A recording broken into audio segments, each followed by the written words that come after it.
The Peanut and the Lion Gate.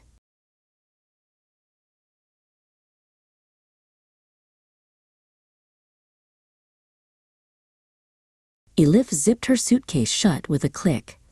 Are you ready, Kerem? We're going to Osmaniye. Teyze Ayla says it's full of forests and ancient secrets.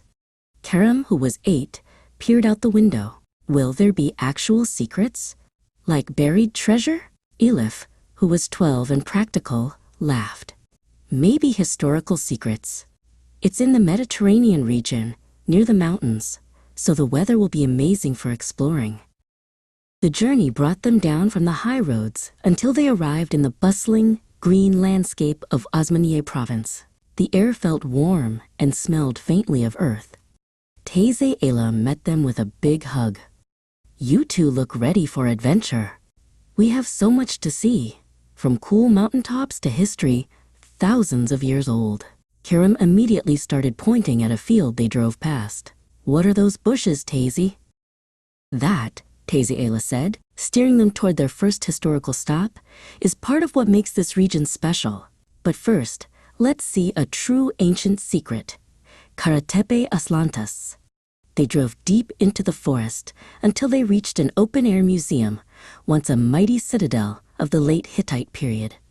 Elif stood speechless, staring at the huge stone lions guarding the entrance gates.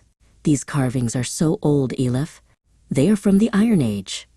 They even have writing. Look, Phoenician and Luwian hieroglyphs, Ayla explained. Kerem wasn't interested in the writing just yet. He loved the forest around the ruins. He dashed a little way off the path, only to stop short when he spotted a crumbling stone slab, tucked under the shade of a pine tree. Elif, look! It's another carving, maybe part of a giant's puzzle, he shouted. Elif hurried over and saw that the stone was detailed with carvings of people and animals, perfectly preserved by the shade and soil. It felt like they were walking through a real-life history book. The next day, Teyze Ayla promised a complete change of scenery. They left the historical ruins and drove high up into the Taurus Mountains to a place called the Zorkun Plateau. Osmaniye is very hot in the summer, but up here on the Yayla Plateau, it's cool and fresh, Teyze Ayla explained as they stepped out of the car. Kerem inhaled deeply. The air smells like pine needles and clean water, he announced, running ahead to feel the grass under his feet. Elif set out a blanket for a picnic. Up on Zorkun, they watched shepherds guiding their flocks across the hillsides. Everything felt peaceful and high above the world. Kerem discovered tiny, brightly colored wildflowers growing near the edge of their blanket. He carefully collected a few to show Elif. The province has many natural parks, like the Amanos Mountains where we are now, that protect these little things, Elif noted, reading from a small guidebook. Back in the flatter agricultural areas, Teyze Ayla finally showed them the fields Kerem had asked about earlier. They were wide, dusty fields filled with low-growing plants. This is what Osmaniye is famous for, Teyze Ayla said, pulling a plant from the soil. The groundnut or peanut. It's so important to the local economy that people call the city the peanut capital of Turkey.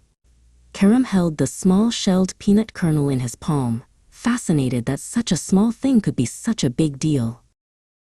Teyze Ayla explained that the mighty Seyhan River, which runs through the area, is the reason the land is so fertile, supporting not just peanuts, but cotton and citrus fruits too.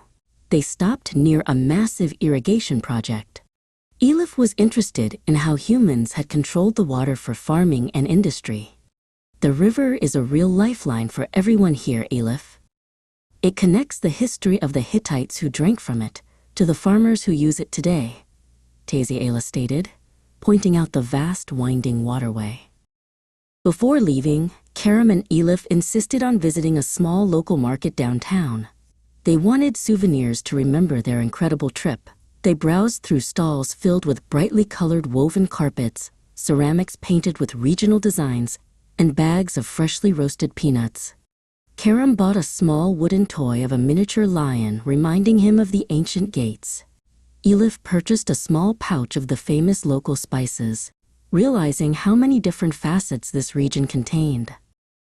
As the sun set over the distant mountains of the province, painting the sky in oranges and reds, Elif and Kerem waved goodbye to Teyze Ayla. "I learned so much," Elif murmured. "It wasn't just a pretty place. It was full of ancient stories and amazing nature." Kerem held his wooden lion tight. "I didn't find buried treasure, but I found the peanut capital. I can't wait to tell everyone about the lions and the mountains."